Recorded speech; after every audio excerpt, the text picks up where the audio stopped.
Hello little foodies, and perhaps some foodies that aren't quite so little. Welcome to the very first episode of Matt's Kitchen. And here we are in the south of France. So I thought, what better way to start this off than to do something a little bit French. So today we're going to cook a ham and olive cake. Yes. What? A cake? Well, we'll call it a loaf. But in French it's called a cake au jambon et olive. And why am I doing a cake au jambon et olive?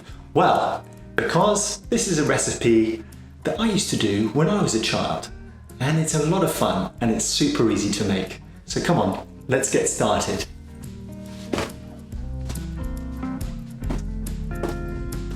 Remember to always start by washing your hands.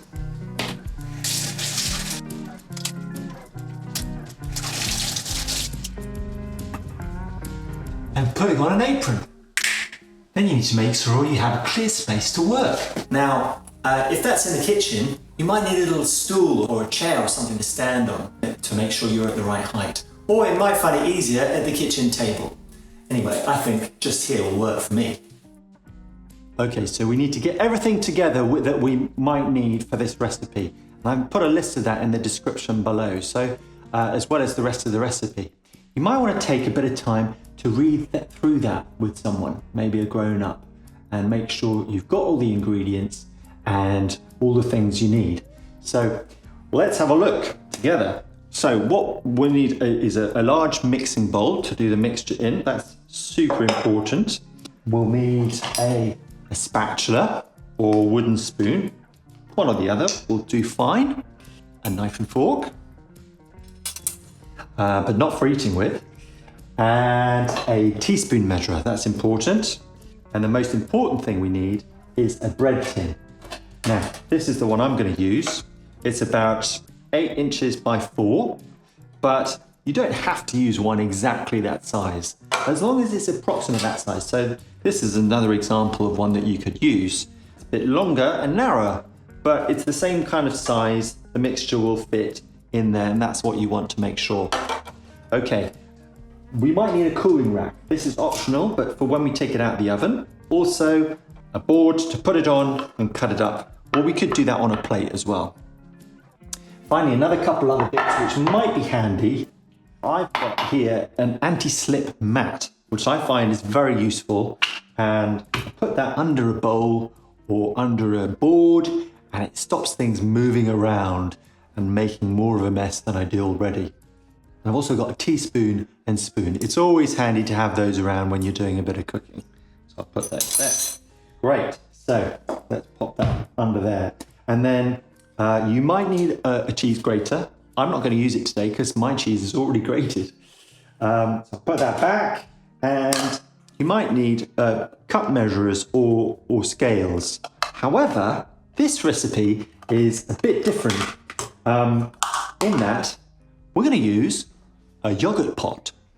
That's right. We're going to use a yogurt pot because it's got a yogurt in the recipe, and if you look to the ingredients already, you'll see that the measurements are in yogurt pots. Crazy. Anyway, one yogurt pot actually works out to about half a cup.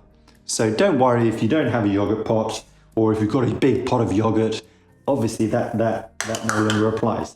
So I also have a yogurt pot, which I've cleaned out already. So if you don't have a yogurt pot that is already ready to go, it's a good idea to empty out your yogurt into a bowl, and I've got a little extra bowl here where we can do that. So why don't we just go ahead and do that now. Pop that into there. There we go, like so, ready to go. Before we get too far down the road, it's a good idea to turn the oven on so that it warms up while we're getting the mixture ready and we don't waste any time. So for this recipe, we need it to be at 200 degrees Celsius. That's about 390 degrees Fahrenheit, or for you old schoolers, gas mark 6, I think it is. But this is actually a fan oven, so we can turn it down a bit to 180. let's get that on.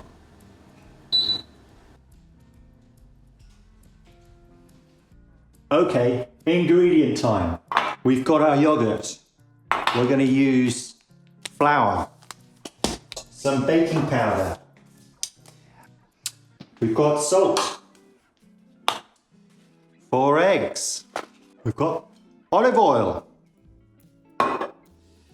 We've got ham. And we've got some grated cheese. And we've got olives, the star of the show. Now, if you don't like olives, it's okay. You can replace it with something like pepper. Right, okay, so let's get going. We're going to start measuring. We'll find out it's very, very easy because we've got our yogurt pot to help us along the way.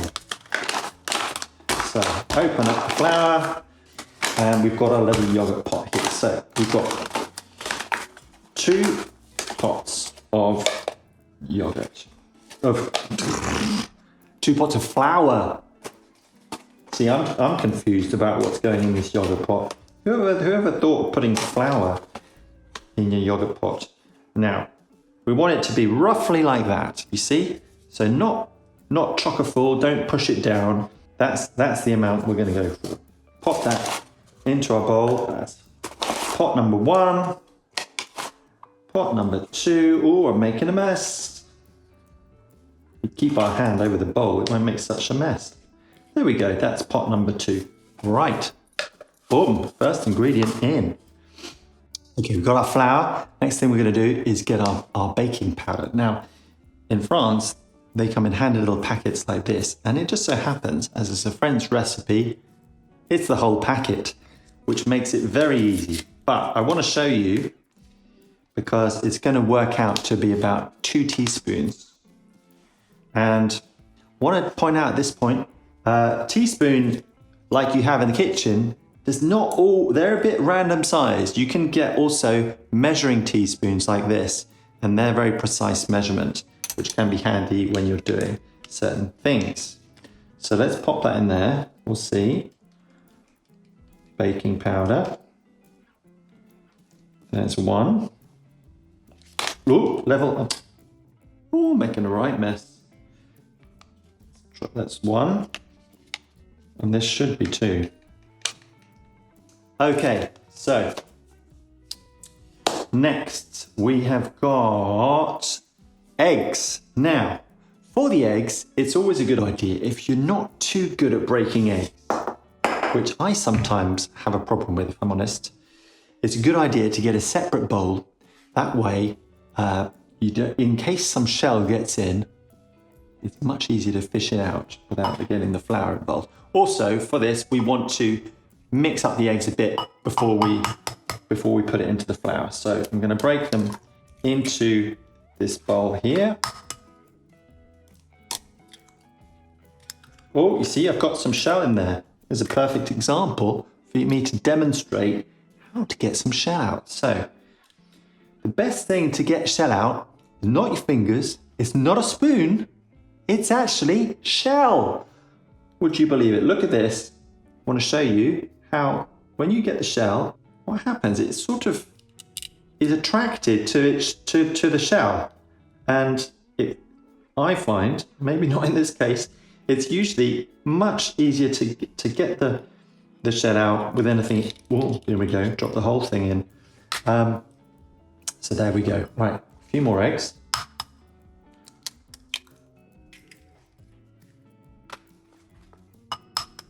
So that's 4 eggs we're gonna need. Okay, any more shell? No, I think that's it.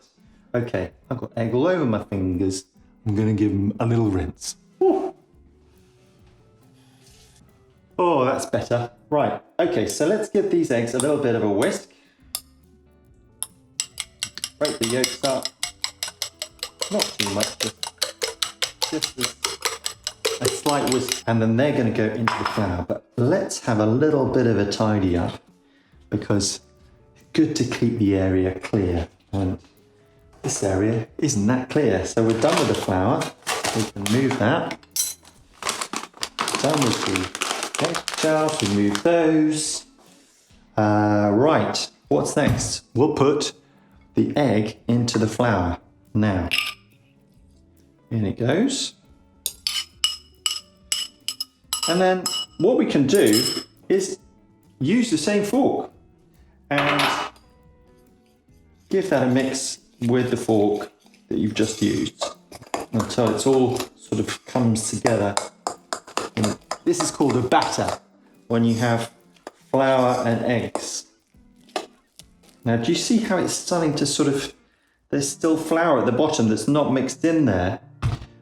At this point, it's a good idea to get a spatula or wooden spoon, and then with a spatula, you can reach right down into the bottom of the bowl and give it a mix like that. You see, then what we're after is a nice, smooth consistency with no lumps of flour in it. So if we get the lumps of flour, they'll still be there when we take it out of the oven later. I don't want that. Okay, good. Nice and smooth. Next, we're going to cut our ham. Here's the ham.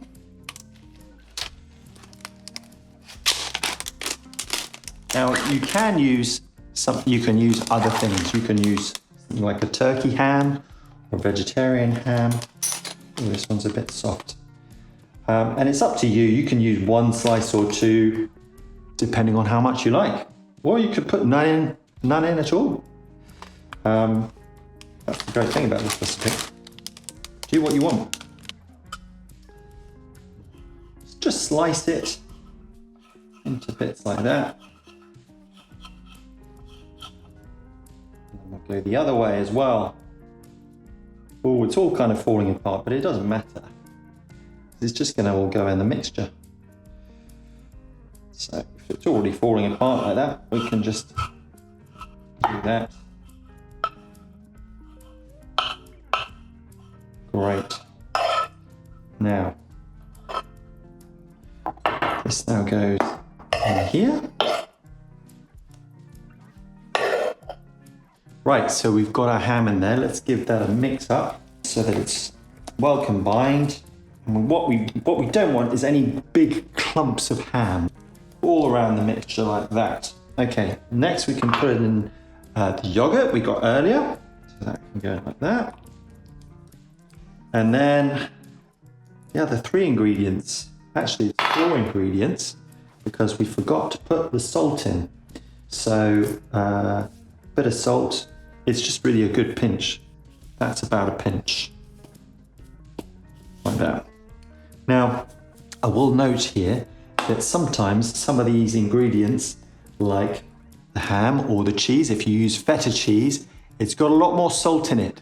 So be aware of that. If you change out the ingredients, you might not need that salt. Right, so we've got that. Let's give that a mix.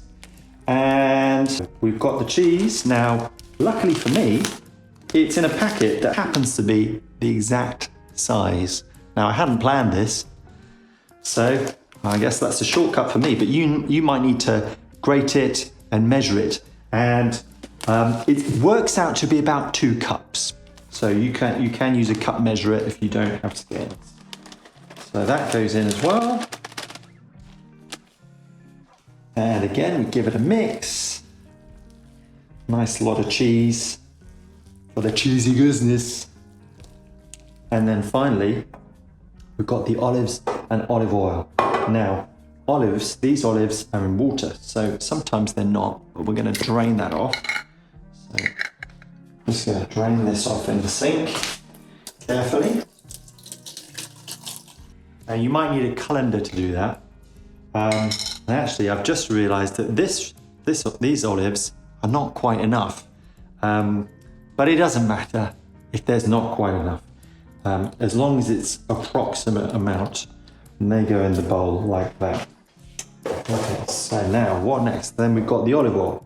And we're going to use our little yogurt pot again because we need half a pot of olive oil. So if you just look at the pot, we'll fill it up at halfway like that.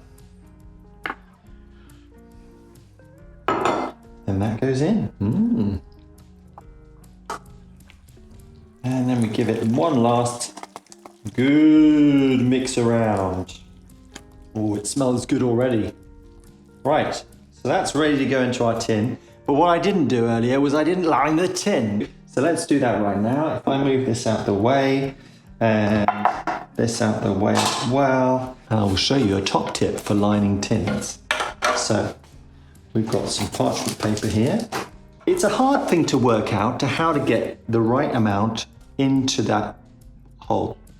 But if you flip it over, it's the same measurements on the outside. So we can work it out by putting it upside down like that. We've got roughly that amount. Fold that over.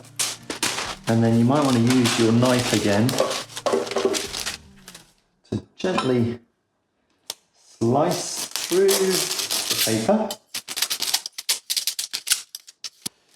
And then we're going to do the same thing again. That paper, if we fold that over there, and then fold it down the end as well, and then wrap those ends in as if you're wrapping a present for someone, like that. Okay, that, like that, is the rough shape that we need when we put it inside like that. How about that? There we've got our lined tin. Now, pop that in there. Now, all that goes in there like that. Oop. And you give that a bit of a tap. Get any air bubbles out. Now that's ready to go in the oven. So, the oven is warm. It's a good idea to get an oven glove, just because we don't want to burn ourselves. And you might want to ask a grown-up to help you with this bit. So, carefully open the oven, and here it goes.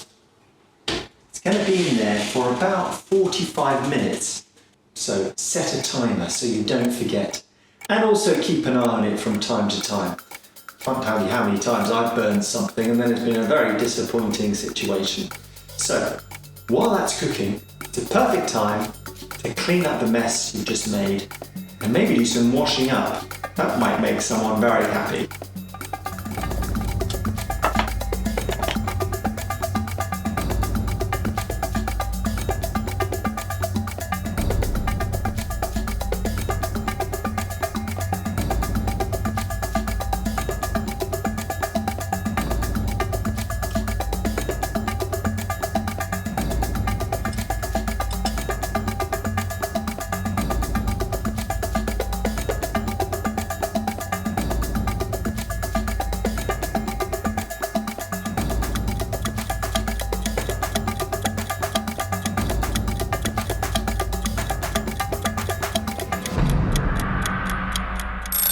Okay.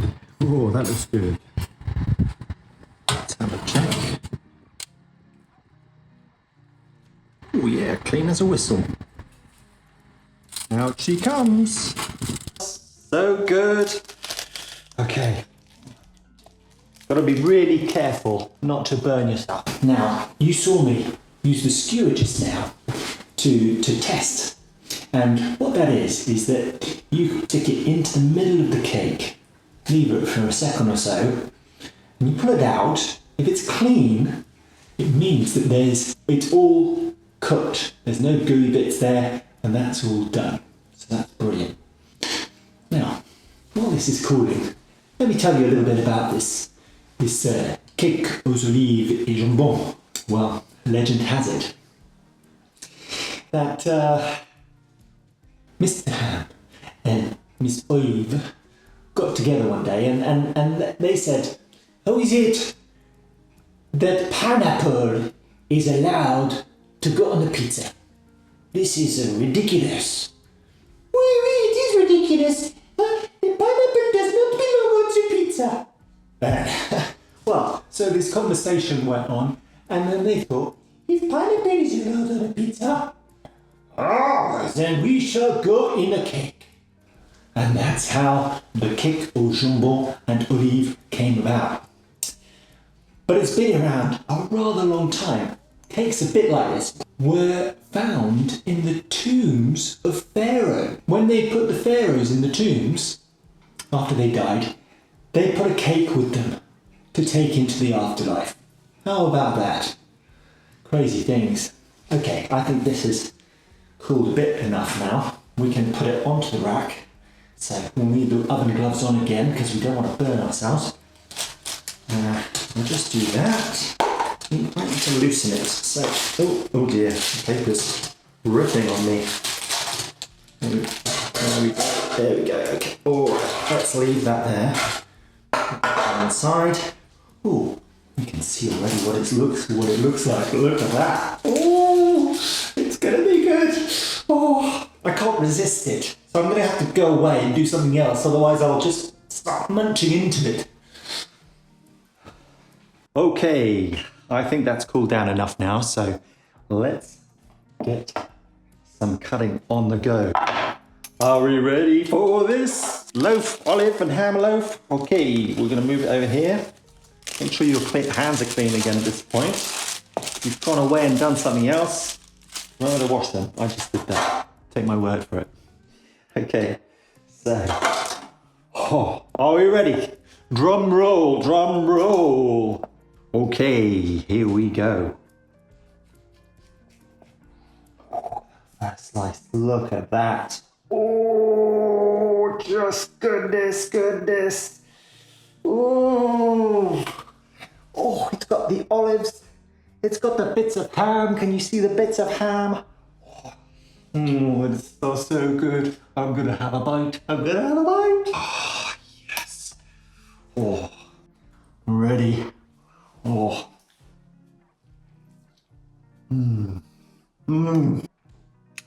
It's cheesy, it's olivey, it's hammy, so good. It's like a cake without sugar. Can you imagine? I hope you have fun cooking yours.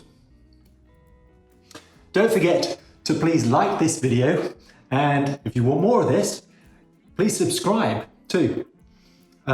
Next week, we'll be doing apple crumble, one of my favorites. How do you like your crumble?